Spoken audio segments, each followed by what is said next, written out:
खोर्धा जिला टांगी ब्लॉक बड़पोखरिया समवाय समिति रे उद्घाटित हो जाइछि धान मंडी। बड़पोखरिया सेवा समवाय समिति परिसर रे उद्घाटित हो जाइछि धान मंडी। बड़पोखरिया ग्राम पंचायत अग्रणी चाषी मानकर उपस्थिति रे उद्घाटित हो जाइछि धान मंडी। उद्घाटनी कार्यक्रम रे खोर्धा विधायक प्रशांत जगदेव, समवाय समिति सभापति सागर बलियार सिंह, श्री चंडीहर देव, राइस मिल प्रोप्राइटर प्रियरंजन पात्र, टांगी ब्लॉक जोगाण निरीक्षक शिवराम विश्वाल सह बालुगाँ आरएमसी अधिकारी उपस्थिति रे उद्घाटित हो जाइछि। उद्घाटन कार्यक्रम रे चाषी सह विभागीय अधिकारी माने नड़िया बाड़े धान मंडी शुभारंभ करथिले। बड़पोखरिया समवाय समिति रे मोट 546 जन चाषी पंजीकृत करिसेंती। पंजीकृत समस्त चाषी समस्त धान किणा जिबा पई लक्ष्य रखिछि समवाय समिति।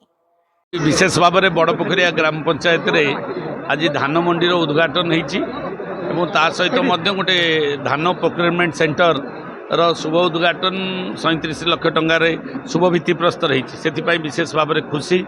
मो गाँव समस्त भाई माने माँ माने भौणी माने युवक बंधु माने आम समस्ते आसलु एवं सरकारी समस्त अधिकारी वृंद, जिला परिषद सदस्य, सरपंच, समिति मेंबर एवं सोसाइटी प्रेसिडेंट, सेक्रेटरी, समस्त डायरेक्टर बंधु माने समस्ते एकत्रित हो आज आम सोसाइटर किभली भाव में विकास हम, चाषी भाई मानकर किभली भाव विकास हम, आम अंचलर किभली भाव में विकास होगी शांति श्रृंखला रहिबो सेथिपई आमे समस्ते माने प्रभु पाखे प्रार्थना करुचु एवं आशा करुचु जमती बड़पोखरिया ग्राम पंचायत गोटे आदर्श ग्राम पंचायत होई तार शिक्षा, स्वास्थ्य, गमनागमन व्यवस्था एवं जलसेचन व्यवस्था, शिक्षा व्यवस्था रो परिवर्तन हम सेथिपई आमे समस्ते चेष्टा करूँ। भाई मानक विधायक आसी प्रशांत जगदेव जहाँ बड़पोखरिया रे आमर धान मंडी उद्घाटन कर देकी जाइछन्ति। आमे समस्ते खुशी।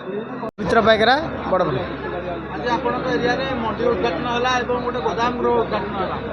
आमर ये गाँव बुआ ये माटीर बुआ विधायक महोदय आसिकी आमको आम गहन में पहुँचले।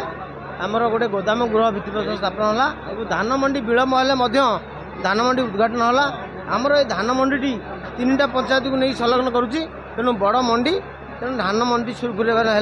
सभापति और संपादक एवं कोऑपरेटिव सोसाइटी समस्त कर्मचारी सहयोग चाषी भाई मान सहयोग खूब आनंद उल्लास धान मंडी उद्घाटन विधायक कले।